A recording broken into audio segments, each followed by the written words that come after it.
pela renovação da mente. O que é a renovação da mente? Não é você simplesmente pensar diferente. A renovação da mente é: eu tenho uma maneira de pensar, e essa maneira de pensar que me leva a decisões, que me leva a atitudes, que me leva a hábitos, essa maneira de pensar, ela é confrontada com a palavra de Deus. E quando a palavra de Deus ela é anunciada e eu tenho um coração para ouvir, a minha mente é renovada, isto é, eu passo a pensar de uma maneira diferente, de acordo com a palavra de Deus. Isso me leva a uma decisão. Eu tomo uma decisão em cima daquilo aquilo de novo que eu passo a pensar, aquela base nova de pensamento. Essa decisão, ela não serve para nada se ela não gerar em você o impacto a ponto de você ter uma atitude nova. Quer dizer, eu vou fazer de novo aquilo que eu penso de novo a respeito dessa situação, de situações na minha vida. E isso se torna algo tão regular, algo tão permanente, algo tão consistente, que num determinado momento eu tenho simplesmente hábitos novos. Simples. Isso se torna tão violento dentro de mim que eu nem considero de repente a possibilidade de eu me separar. Por quê? Porque divórcio não é uma palavra, não é um conceito, não é um valor na minha vida. Por quê? Eu casei até que a morte me separe. Isso se torna um hábito, e daí eu falo da minha esposa bem. Eu não construo nada no meu coração a respeito do meu esposo que seja negativo, que seja para depreciar. Por quê? Porque se isso se tornar um valor, você vai pensar em função disso, e daí vai chegar um momento que você vai ter uma atitude nova em relação ao casamento. Você vai pensar: não, com essa não der certo, eu vou trocar por 2 de 30, por 2 de 20. E daí se torna um hábito você olhar para a esposa do outro como se você não tivesse esposa, ou você desejar algo em termos sexuais que só é liberado quando você está debaixo da bênção de Deus, que é o casamento. Isso te torna um hábito. Mas começou como? Começou com um novo pensamento, com uma nova possibilidade. Isso pode ser negativo e isso pode ser positivo. Quando nós estamos debaixo da realidade de que a palavra de Deus é viva, é eficaz, não é um livro, não é uma receitazinha, é o próprio Deus se manifestando, é o próprio Deus se revelando, é o próprio Deus da palavra, porque Jesus é o verbo que se fez carne e habitou entre nós. Jesus é a palavra. Quando eu creio nisso, jamais eu me aproximo da palavra de Deus de qualquer maneira. Jamais eu ouço uma palestra, jamais eu ouço uma pregação, jamais eu ouço uma mensagem. Eu tenho um encontro poderoso com Jesus. Esse encontro poderoso promove o confronto, e daí eu posso agir como o jovem Henrique, que não estava nem aí para o confronto, não estava nem aí para o que Jesus falou. Por quê? Porque ele se retira triste. E aí a gente ficou padecido. Ai, coitadinho, chorou nada, é choro de crocodilo. Crocodilo, quando está matando a vítima, chora, sabia? E o choro do jovem Henrique foi isso. Ele falou: puxa, eu queria as duas coisas, mas já que não dá as duas coisas, o meu coração é entregue às riquezas e o meu coração entregue a Jesus. Então, puxa vida, não, eu não quero nada com Jesus, eu vou continuar entregue às riquezas. Foi uma decisão que ele tomou, mas a palavra de Deus, ela é violenta. Por quê? Porque ela discerne. Ó, o seguinte, você vai para cá ou vai para lá. Não tem essa coisa de querer estar com um pezinho no mundo e um pezinho na igreja. Não existe isso. Não tem um pé no mundo e outro pé com Jesus. Ou está com Jesus ou não está com Jesus. A palavra de Deus é assim. Por isso que Jesus lhe causava tanto impacto quando ele ia. Por quê? Porque quem não queria planejava a morte dele. Agora quem queria simplesmente dizia: deixamos tudo para seguir-te. E hoje você vai ser convidado a deixar tudo. Amém. Novamente, porque todos os dias ele está falando isso para você. Amém, Suzé? Meu Deus. Evangelho de Lucas, capítulo 5, versos de 1 a 11, diz assim: aconteceu que ao apertá-lo a multidão para ouvir a palavra de Deus, estava ele junto ao lago de Genezaré, e viu 2 barcos junto à praia do lago. Mas os pescadores, havendo desembarcado, lavavam as redes. Entrando em um dos barcos, que era o de Simão, pediu-lhe que o afastasse um pouco da praia. E assentando-se, ensinava do barco às multidões. Quando acabou de falar, disse a Simão: faze-te ao largo e lançai as vossas redes para pescar. Diga: lançai as vossas redes para pescar. Respondeu-lhe Simão: mestre, havendo trabalhado toda a noite, nada apanhamos, mas sob a tua palavra lançarei as redes. Diga: sob a tua palavra lançarei as redes. Isto fazendo, apanharam grande quantidade de peixes e rompiam-se-lhes as redes. Então fizeram sinais aos companheiros do outro barco para que pudessem ajudá-los. E foram e encheram ambos os barcos, a ponto de quase irem a pique. Vendo isso, Simão Pedro prostrou-se aos pés de Jesus. Diga: Simão Pedro, vendo isso, prostrou-se aos pés de Jesus, dizendo: Senhor, retira-te de mim, porque sou pecador. Pois à vista da pesca que fizeram, a admiração se apoderou dele e de todos os seus companheiros, bem como de Tiago e João, filhos de Zebedeu, que eram seus sócios. Disse Jesus a Simão: não temas, doravante será pescador de homens. E arrastando eles os barcos sobre a praia, deixando tudo, o seguiram. Diga: deixando tudo, o seguiram. E nós ouvimos essa palavra lá em Goiânia, uma das ministrações, e essa foi com a pastora Márcia, falou a respeito de, sob a palavra de Jesus, lançarmos as redes. Veja bem, Jesus, ele estava fazendo algo ali, mas não era com certeza ensinar aqueles homens a pescar. Por quê? Porque eles eram pescadores profissionais, eles viviam naquilo, eles tinham aprendido aquela profissão. E Jesus era o quê? Era o quê? Carpinteiro. Um carpinteiro não tem condições de ensinar um pescador a pescar. Então o interesse de Jesus não era mostrar para eles que tinha uma linha nova, que tinha uma isca nova, que tinha uma chumbada que, se você usasse naquela profundidade, se você também não puxasse o anzol muito rápido, ou não puxasse a tarrafa muito rápido, você poderia pegar mais peixes. Não, eles não precisavam ser ensinados a respeito disso, mas eles precisavam ser ensinados a, sob uma palavra de Jesus, eles obedecerem e colherem os frutos dessa obediência. Diga: sob uma palavra de Jesus, obedecer e colher os frutos. Então essa é a realidade do que Jesus queria ensinar. E Jesus sempre está ensinando algo. E quando nós falamos em ensinar, não pensa naquele professor que, desesperado, quer passar um conteúdo para um bando de aluno que não quer aprender nada, que vai lá para brincar, que vai lá porque não tem outra coisa para fazer, porque vai lá porque, se não for, o pai vai ficar pegando no pé. Não, quando Jesus fala, a questão não é o auditório, a questão é Ele mesmo. Ele é a palavra. Ele, quando fala algo, os céus param para ouvir, a terra estremece, o inferno é abalado.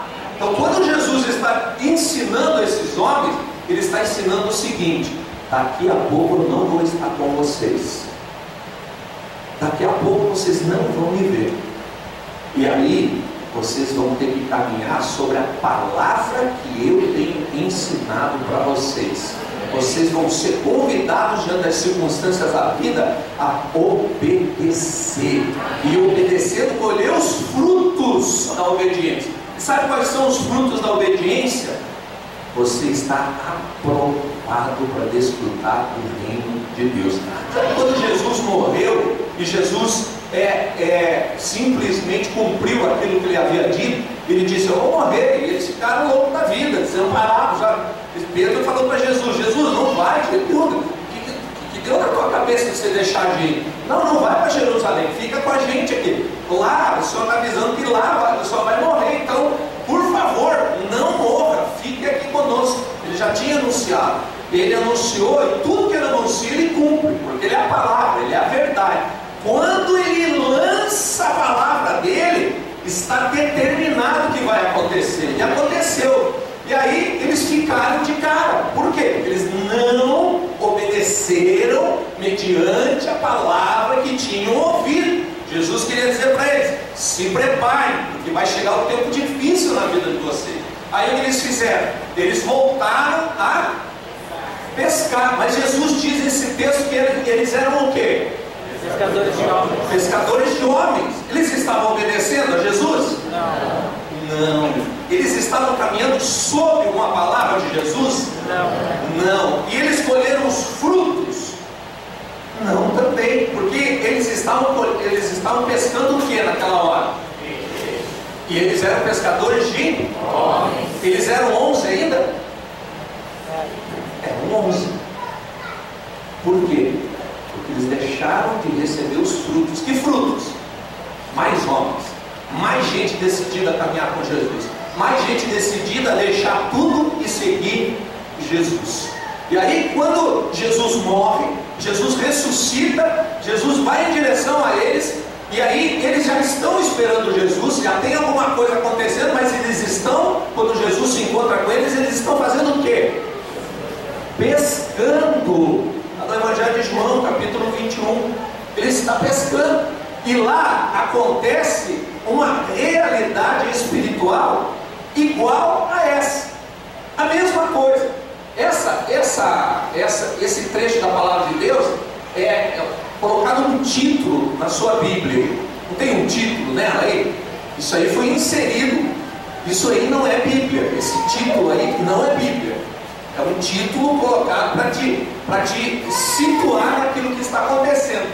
Mas ilustra bem. Qual é o título que tem aí? A pesca maravilhosa.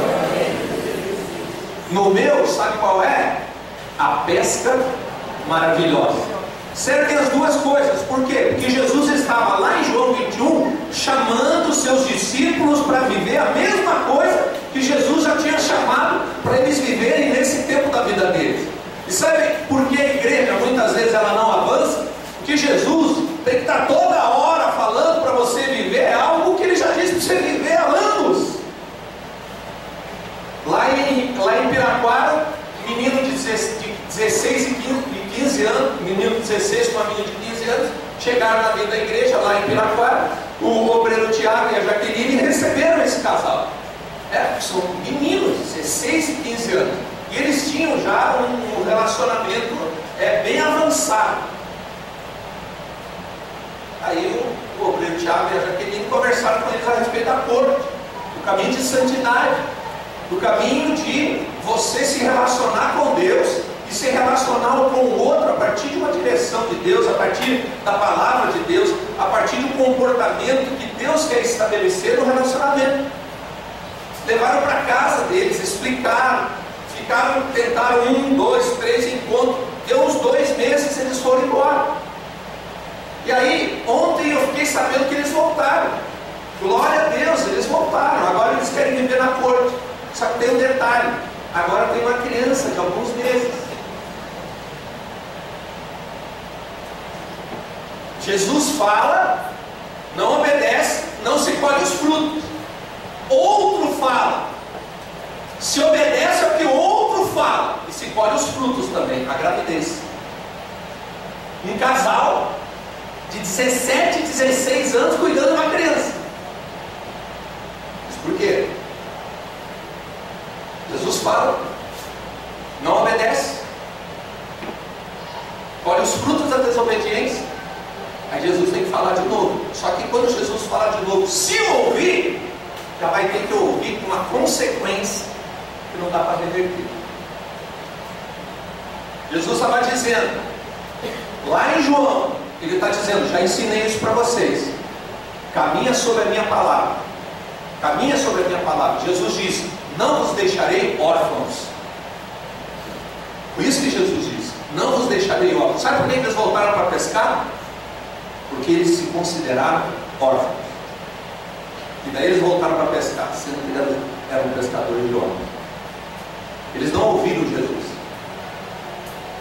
E infelizmente tem muita gente sentadinho, indo na cela, e não ouve. não ouve o pai falando, não ouve a mãe falando, não ouve o pastor falando, não ouve o líder falando, não ouve o discipulador falando, não ouve Jesus falando no outdoor, não ouve Jesus falando no rádio, não ouve Jesus falando na rua, não ouve Jesus falando através dos relacionamentos.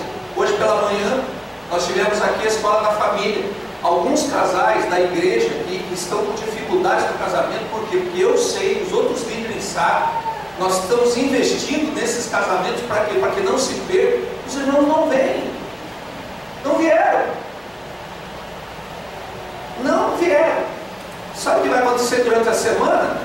Vai acontecer que daí nós vamos ter que levar um discipulador para cuidar do casamento de novo, sendo que o homem que é líder está aqui me ouvindo e sabe que o casamento dele precisa desse ensinamento, mas não veio. Aí quem vai colher? Vai colher rebeldia em casa. Por quê? Porque o pastor deu uma direção, é bom para o seu casamento, saudável para o seu casamento. Eu estou com meus filhos criados, não sabe vir aqui falar sobre casamento. Meus filhos servem ao Senhor, tem famílias saudáveis, meu casamento é saudável. Para quem não viria? Viria porque eu amo você. Agora você não ama o seu casamento, porque você podendo vir, você não veio. E aí você vai colher o quê? Vai colher rebeldia na sua casa. Por quê? Porque isso é uma realidade espiritual. Eu não te convidei para você fazer algo fora da vontade de Deus. Eu te convidei para você cuidar do seu casamento. Meu Deus, você cuidar do seu casamento. Estava no boletim, foi avisado nas células. Agora, o que me deixa indignado que tem líder, que tem um casamento que precisa de ajuste, que não veio. E aí há uma consequência espiritual. Não colhe na casa aquilo que colheria se estivesse aqui. Eu sei que teve alguns irmãos que estavam fazendo curso de maturidade do Espírito, outros cursos de treinamento de líderes, tinha irmão que estava lidando com enfermidade, me avisou, enfermidade da família, tinha irmão que estava trabalhando. Agora eu sei também que alguns não vieram e simplesmente não obedeceram.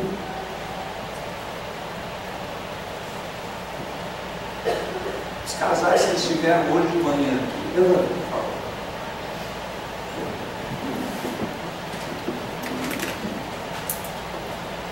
Esses irmãos aí vieram. Teve um que no meio da administração, o negócio apertou tanto para ele que ele foi embora, deixou a mulher dele sozinho. Mas ele está aqui, ele ficou de pé. Esse é corajoso. Esse é corajoso. Acho que se fosse eu, ia ficar em casa. Mas ele não, ele veio. Ele veio. Agora, você sabia que além desses casais, aqui, um casal, né? Sabia que tem duas mulheres que uma delas, o marido não serve ao Senhor.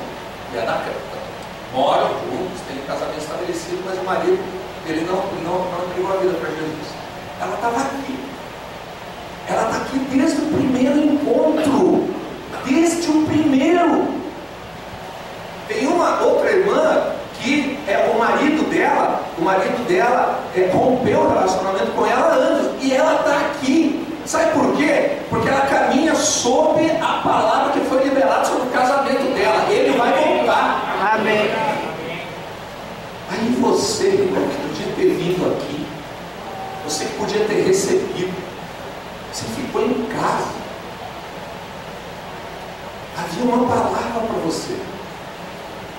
Se você fosse obediente, você iria colher os frutos. Como você não foi, você não colheu. Agora os irmãos aqui saíram hoje agradecidos a Deus pelo alimento que eles tiveram. O Vitor veio lá de Fazenda Rio Grande, 35 quilômetros. O Vitor não tem problemas sérios no casamento dele. O casamento dele é estável. Mas ele tem outros casais lá. E ele quer ministrar, e ele não é bobo. Ele falou o seguinte: não, querido, nós queremos ficar em casa porque a gente está cansado. Mas lá tem algo para a gente, algo para o nosso casamento. Eles vieram 35 quilômetros. 8 meses estavam aqui. Você compreende, irmão? Que quando Jesus fala, a obediência leva a gente a experimentar os frutos que Ele já preparou para nós. Amém. Eu queria que você desse uma salva de palmas para Jesus.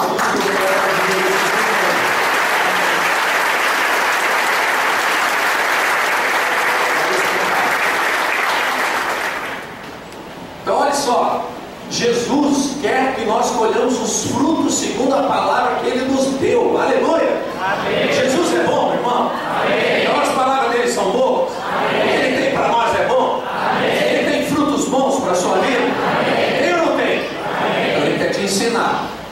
Tem 3 elementos dentro dessa realidade espiritual que nós vamos avaliar essa noite. Diz comigo: palavra, obediência e frutos. Vira para quem está do seu lado e diz quais são as 3 palavras. Palavra, obediência e frutos. Aí para mais alguém. Palavra, obediência e frutos. Para alguém que está longe agora. Palavra, obediência e frutos.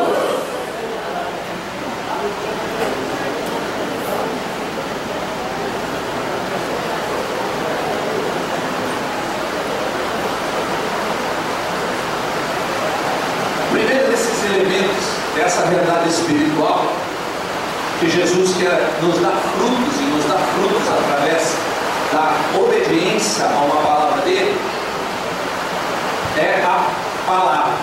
Jesus, ele estava falando com quem estava ali, e quando Jesus fala, ele libera uma palavra. Para quê? Para que aqueles que ouvem a palavra não recebam simplesmente um ensinamento, mas recebam o reino de Deus. Sabe o que é o reino de Deus, Pedro? O reino de Deus é o governo de Deus na nossa vida. Você compreende isso? O reino tem um rei na minha vida. Quem é Ele?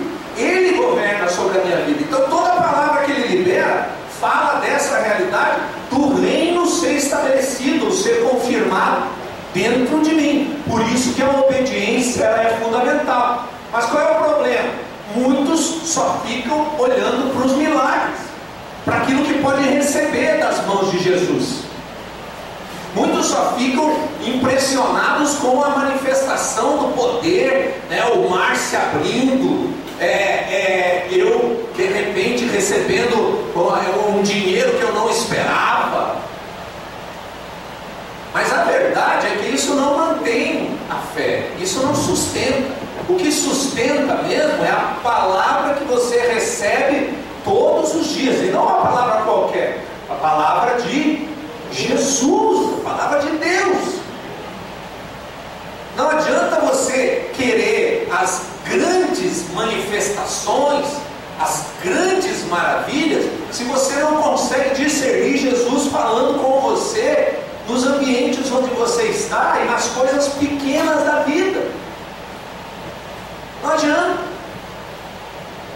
Você se perde, como eles se perderam.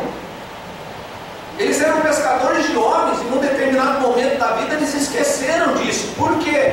Porque eles não caminharam debaixo de uma palavra, sob o governo de Deus na vida deles, sobre o governo da palavra que Cristo tinha anunciado. Eu digo para você, se você quer realmente aquilo que Deus preparou para você, você precisa de uma vez por todas aprender a caminhar debaixo de uma palavra. Olha para quem está do seu lado, pergunta assim: irmão, você está na Emanuel? Pergunta aí, está na Emanuel? Você é membro da Emanuel? Se você é membro da Emanuel, diz assim: você recebeu uma palavra de Deus para caminhar com a gente? Porque se você não recebeu, você não vai suportar o tranco, você não vai suportar a pressão, não vai. Por quê? Porque nada que a gente faça, nada que a gente faça sem uma palavra de Deus se mantém. Nós ficamos no meio do caminho, a gente desiste, a gente arruma uma série de justificativas para não continuar. E normalmente essas justificativas têm a ver com o outro, tem a ver com você mesmo. Você é o maior responsável por não obedecer, mas você quer apontar o outro. Estava conversando com um casal na sexta-feira, chamei os dois para a gente ter uns esclarecimentos a respeito do relacionamento dele. Aí chegou num momento, a mulher falou sobre aquilo que estava prejudicando a relação deles, a percepção dela, e aí ele foi falar. Quando ele foi falar, ele inflou o peito e falou assim: eu fiquei nervoso por causa dela. Aí, o que eu fiz? Cortei.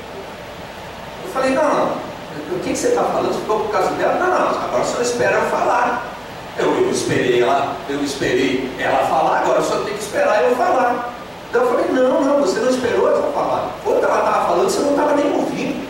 Você já tinha construído um negócio dentro do seu coração. E tem um negócio: se você não consegue me ouvir, que eu sou seu pastor, você acha que eu vou acreditar que você está ouvindo a sua mulher em casa? Eu falei: quantos anos você tem? 32. Eu falei: parece um menino de 16 anos.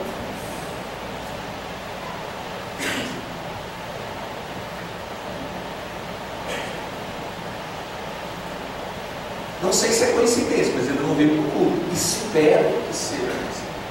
Mas ele pode estar agindo como um menino de 16 anos. Fiquei bicudo, mirrei agora. Vou ficar em casa, cortei, corta aqui.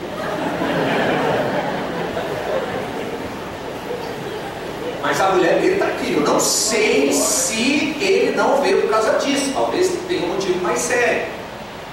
Mas se ele veio, eu quero dar os parabéns para a esposa, porque a esposa veio, está aqui, está notando, está feliz da vida. Por quê? Porque ela tem uma palavra sobre a qual ela anda no casamento dela. Eu e a minha casa serviremos ao Senhor. Amém. Isso é suficiente. Agora, vamos mergulhar um pouquinho mais no que é agir ou andar sobre uma palavra. Em primeiro lugar, andar sobre uma palavra é falar o que está escrito na Bíblia. E aí tem que tomar um cuidado, né, irmão? Por quê? Porque você tem que falar o que está escrito na Bíblia segundo a direção do Espírito, e não segundo a sua interpretação. Compreendeu? Então você fala o que está escrito, mas segundo a direção do Espírito, e não simplesmente como fruto das suas experiências pessoais, dos seus achômetros. Então, não fale simplesmente. Por quê? Porque tem gente que fala muito, mas só fala, não tem peso. É você, mulher.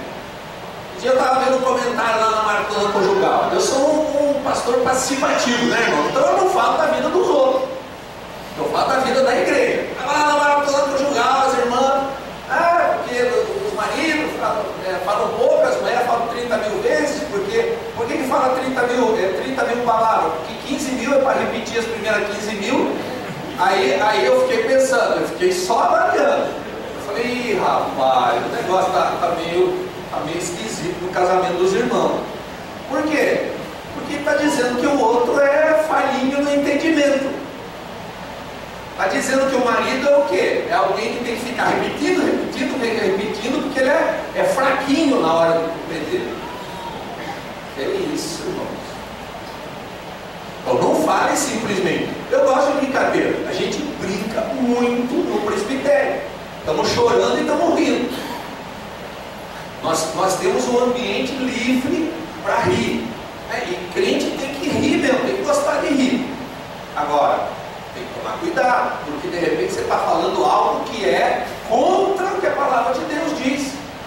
Porque Efésios 4:29 diz: não saia da vossa boca nenhuma palavra torpe, podre,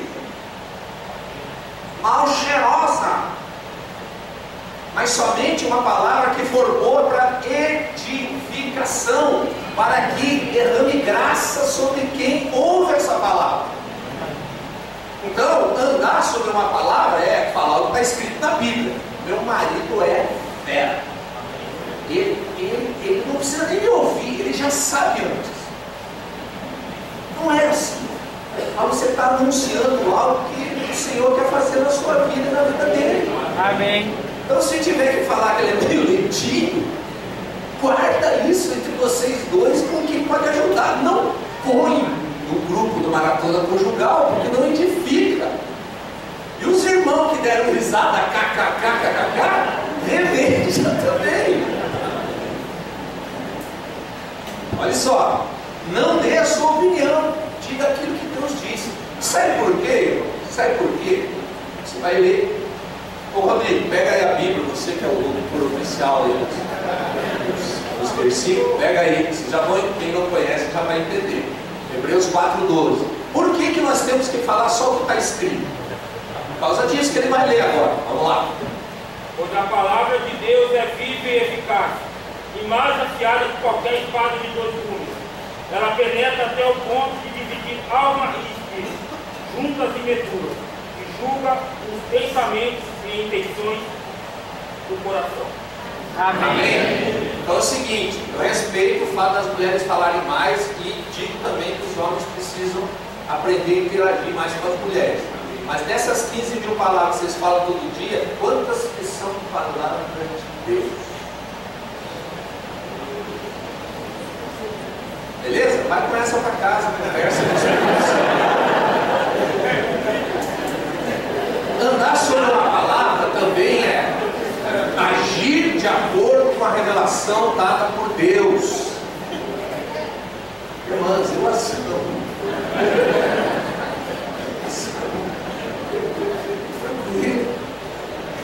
Só cuidado que você fala, quero que você ande sobre uma palavra de Deus. Não fale aquilo que está escrito, mas fale aquilo que está escrito debaixo de uma revelação dada por Deus.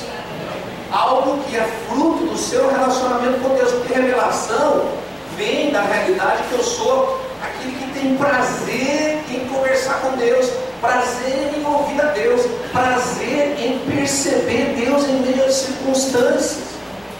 Você já teve, maridão, você está em casa lá fazendo alguma coisa, de repente parece que vem uma nuvenzinha assim. Que nuvenzinha que é essa? O almoço. Não é aquela fragrância, vai chegando assim, quase perde o rumo daquilo que você está fazendo. Sobre o que eu estou falando? Estou falando o seguinte: que a intimidade faz com que você identifique o aroma. Quando é revelação, tem um aroma diferente. Tem um aroma de graça, de amor, de perdão, de dependência de Deus, de prazer com Deus. Esse é o aroma.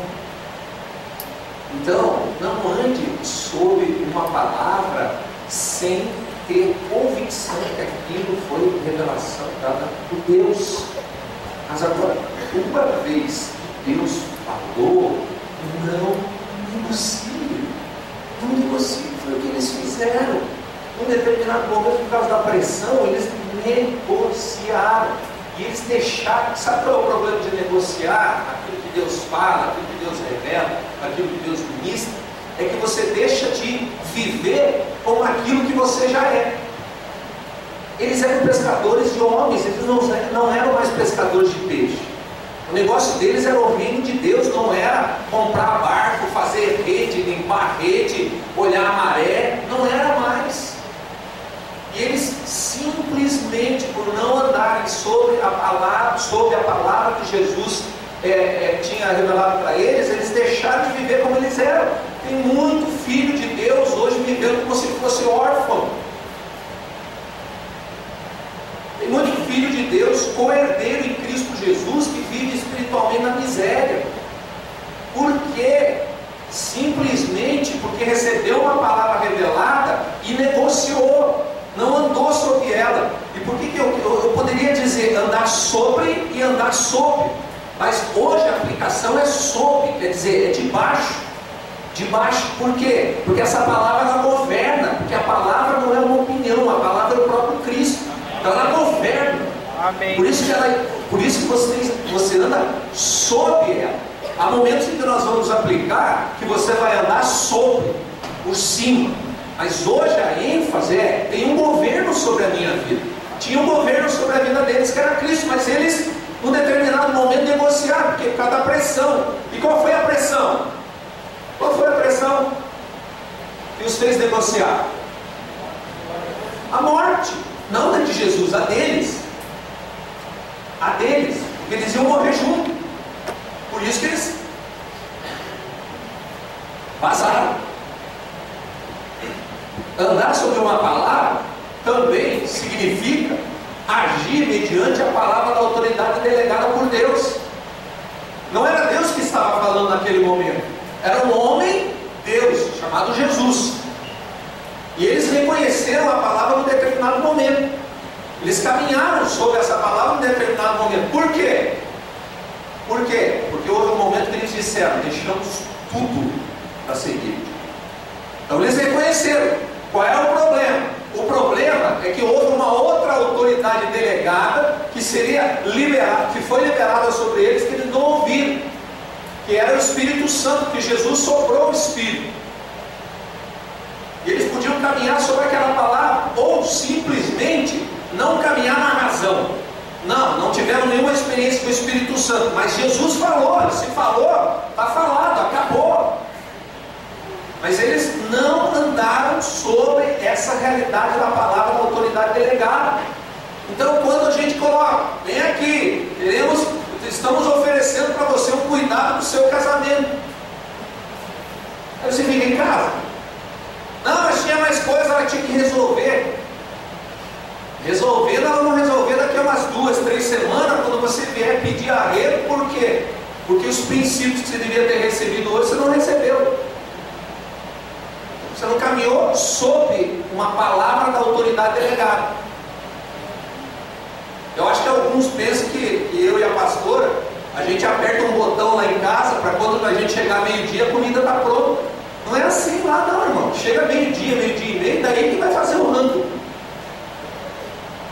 Por quê? Porque não deu tempo no dia anterior. Então alguns acham: não, eu tenho muita coisa para fazer. Mas nós também temos. A gente também tem muita coisa para fazer. Mas isso não nos impede de vir aqui ministrar. O Fabrício e a Clarice têm um casamento estável, mas eles vieram aqui aprender. Agora, o que me deixa encucado é: o irmão está com o casamento instável, que a gente sabe. Não vem. Eu não entendo. Mas tudo bem, a gente não caminha sobre o que entende, né? Nós caminhamos sobre uma palavra. Jesus disse que eu devo investir na igreja, eu continuo investindo na igreja. Amém. Agora, me ajude, né, irmão? Olha para o seu irmão aí, ajude o pastor.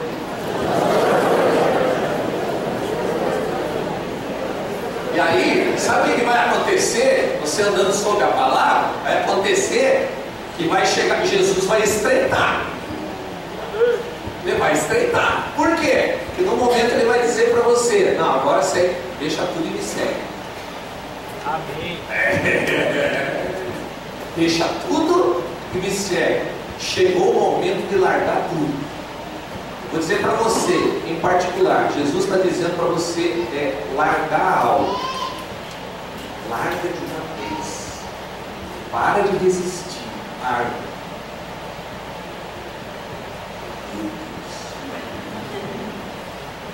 Quem pode largar, pastor?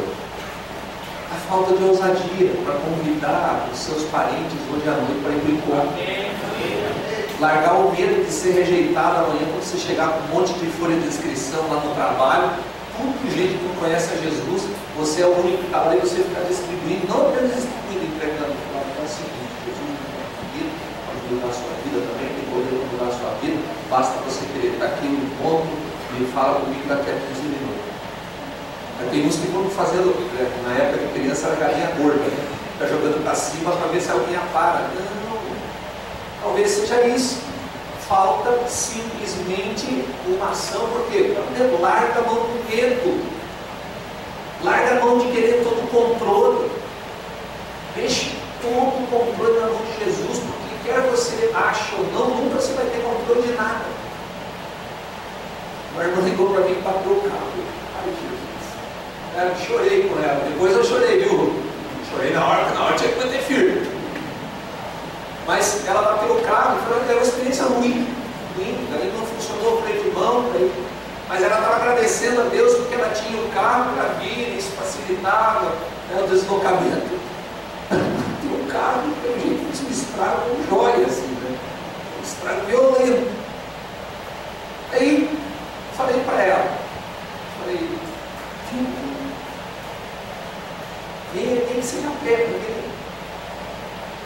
Sabe, esse é o momento de largar tudo também. Porque tem gente que fica chorando, não acontece. Que eu oro, não acontece. Ai, porque eu me entrego ao Senhor, eu trabalho, mas não acontece. Pois é. Não largou tudo. Falta alguma coisa para largar. O que você precisa largar hoje, irmão? Para seguir Jesus.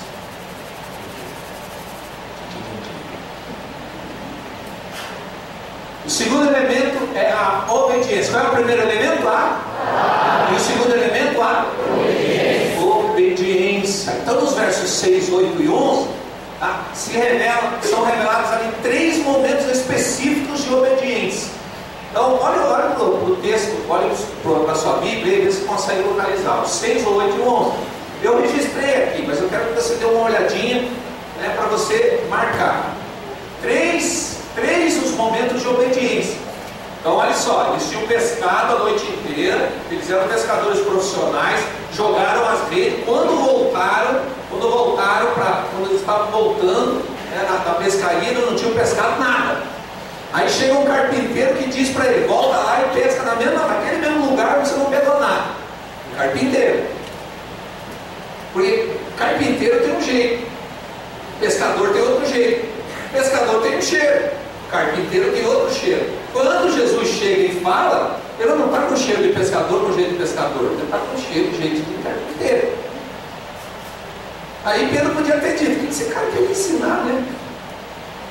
Estou aqui, estou pescando, meu pai me ensinou, meus amigos são todos pescadores, agora ele quer me ensinar. Mas Pedro não fez isso. Pedro não fez. Pedro respondeu em obediência àquela palavra que Jesus tinha liberado. Mas ele fez mais do que isso também. O primeiro momento é esse. No verso 6, Jesus diz: lançai as redes para pescar. E o que Pedro faz? Ele diz: a gente pescou a noite inteira e não deu nada, mas sob a tua palavra eu vou lançar as redes. Sob a tua palavra. O Senhor falou, o Senhor testificou. Então eu vou lançar.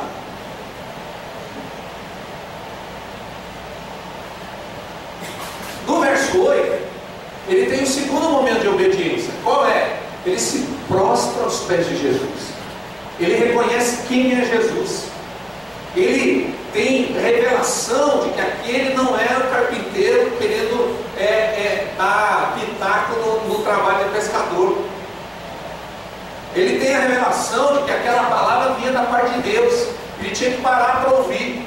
Ele não apenas ouve e lança, mas quando ele vê o milagre acontecendo, ele simplesmente diz: era impossível de ter acontecido se esse cara não fosse Deus.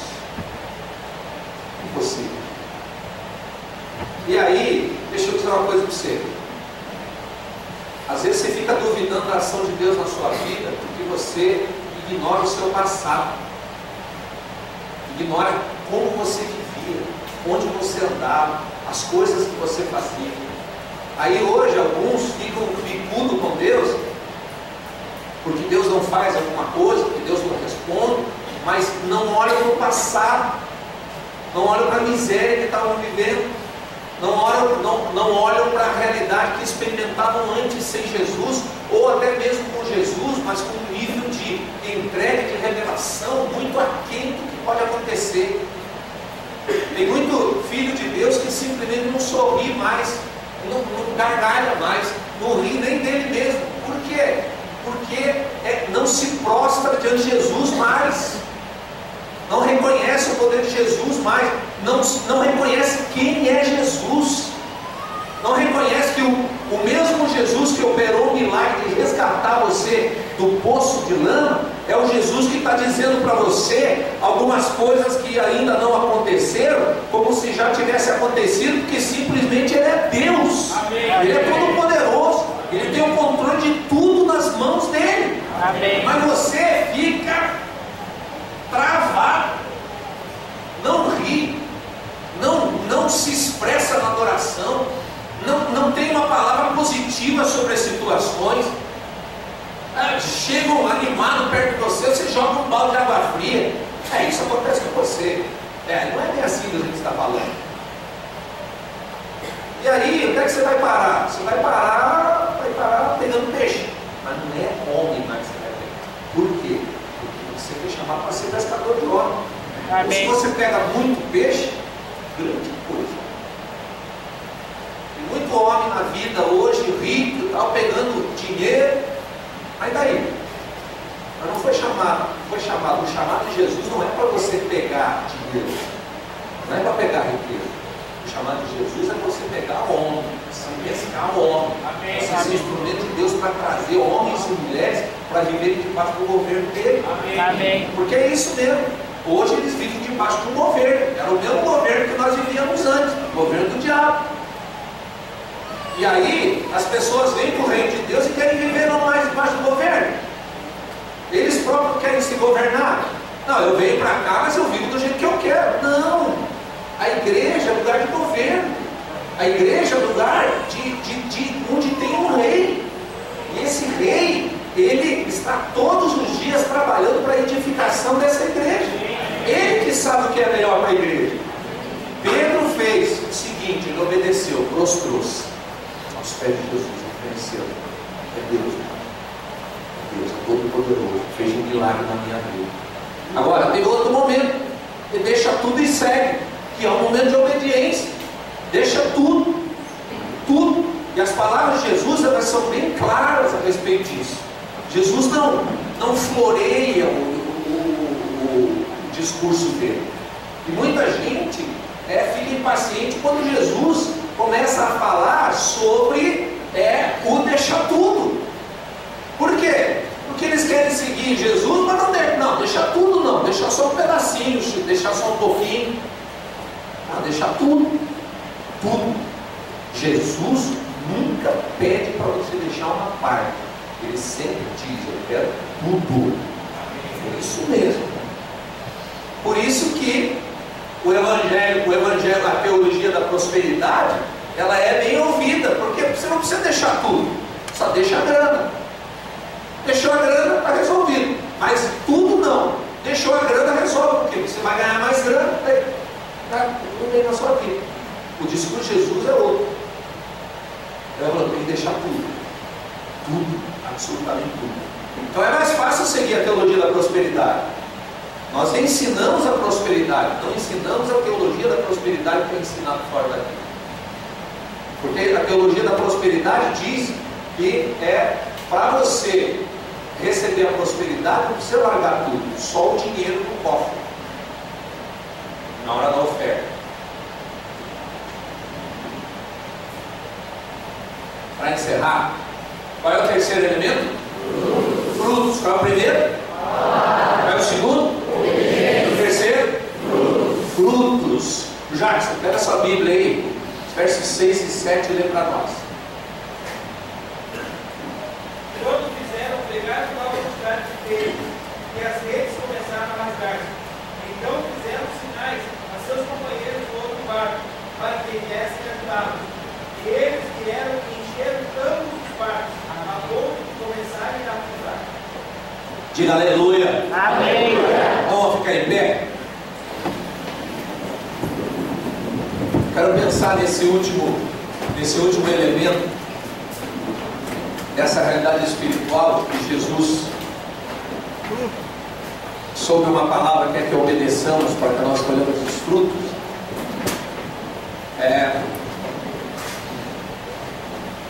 Jesus fala,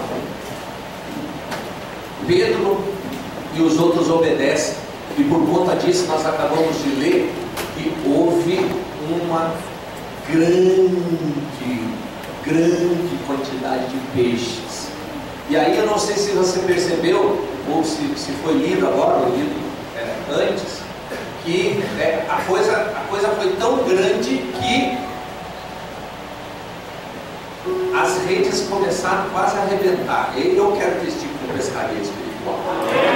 Eu quero que entupa de gente. Mas hoje não deu para fazer direito a célula porque tinha muita gente. A gente estava do lado de fora, assistindo pela janela. Eu sou mais abastado um pouquinho, pus um telão lá fora para os vizinhos verem. É isso que eu quero ouvir. E é isso que Jesus quer fazer. Ele quer fazer. Nós caminhamos sobre uma palavra. Estamos edificando uma igreja de vencedores. Estamos conquistando a nossa geração para Cristo. Isso significa uma pescaria com uma grande quantidade de peixes sendo pescados. Amém. Olha para quem está do seu lado, que é da sua célula. Convida ele, não vamos pescar. A pior coisa para um pescador, a pior coisa para um pescador é ir lá, cheio de vontade de pescar e pegar um na birradinha. Eu gostava de, lá em Antonina, pescar um peixe chamado cangulo. É um peixinho assim, peixinho de escampo. Por que eu gostava? Tem gente, eu não sei, tem gente que gosta de pegar aqueles peixes mais difíceis. Eu não quero comer o peixe, tem mais difícil. Então, esse cangulo é o seguinte: você pega uns 3, 4 anzóis assim, você joga, faz um movimento. Nossa, a primeira vez que eu fiz esse movimento, quase que eu chutava a terra na cabeça do meu pai. Menino, mas depois eu aprendi. Então, aí quando está mais ou menos uns 30 centímetros do mar assim, os caras vão para cima para comer, não precisa nem cair. Os 2 metros que a linha está, a chumbada está caindo no mar, já tem os 3 anzóis já estão cheios. Por quê? Porque a gente comprou um cardume. Porque o cangulo, ele não é peixe que anda sozinho, ele anda em cardume. Tem um cardume de peixe lá do lado da sua casa. Tem um cardume de peixe trabalhando com você. Amém. E aí, não leve um anzol só, leve 4, 5 anzóis. E jogue. Por quê? Porque é um cardume de cangulo. Diz um peixe difícil de pegar aí. Carpa cabeçuda, não é carpa cabeçuda, coisa de novo. É tudo cangulo, é tudo fácil. É só jogar e já puxar. Esses que são seus vizinhos. Esse que está na sua casa lá, que é o seu marido, sua esposa, que não quer nada. Hoje joga a linha em cima dele.